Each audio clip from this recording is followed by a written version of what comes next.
আসসালামু আলাইকুম। দীর্ঘ 17 মাস পরে ফের সবচেয়ে ধনী ভারতীয়ের মুকুট উঠল গৌতম আদানির মাথায়। মুকেশ আম্বানিকে পেছনে ফেলে $111 বিলিয়ন সম্পত্তি নিয়ে গৌতম আদানি এখন ভারত তথা এশিয়ার শীর্ষ ধনী ব্যক্তি। খবর এনডিটিভি।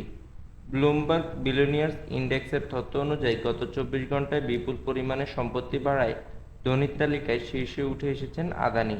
গত 24 ঘন্টায় তার সম্পত্তি $5 বিলিয়ন বেশি বৃদ্ধি পেয়েছে, যেখানে একই সময় মুকেশ আম্বানির সম্পত্তি মাত্র 76.2 মিলিয়ন বৃদ্ধি পেয়েছে।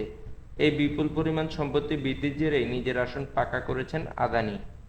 ব্লুমবার্গের তালিকায় $111 বিলিয়ন সম্পত্তি নিয়ে 11তম স্থানে অবস্থান করছেন গৌতম আদানি, যা এশিয়া ও ভারতের মধ্যে প্রথম। অন্যদিকে মুকেশ আম্বানি এই তালিকায় 12তম স্থানে রয়েছেন। তার সম্পত্তির পরিমাণ $109 বিলিয়ন। তিনি বর্তমানে ভারত তথা এশিয়ার দ্বিতীয় ধনীতম ব্যক্তি। গত 24 ঘন্টায় সম্পত্তির বৃদ্ধির নিরিখে Gautam Adani Elon Musk, Warren Buffett, Mark Zuckerberg ও বিল গেটসকে পেছনে ফেলে দিয়েছেন, আর সেই কারণে এক লাফে 11 নম্বর স্থানে উঠে আসতে পেরেছেন আদানি। 2023 সালের জানুয়ারি মাসে প্রকাশ পাওয়া হিডেন পার্ক রিপোর্টের জেরে বিধ্বস্ত হয়েছিল আদানির সাম্রাজ্য।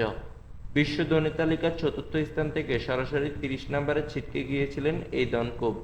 যদিও বড় ধাক্কা কাটিয়ে 1 বছরের মধ্যেই ফের ঘুরে দাঁড়ানোর প্রক্রিয়া শুরু করেছেন গৌতম আদানি।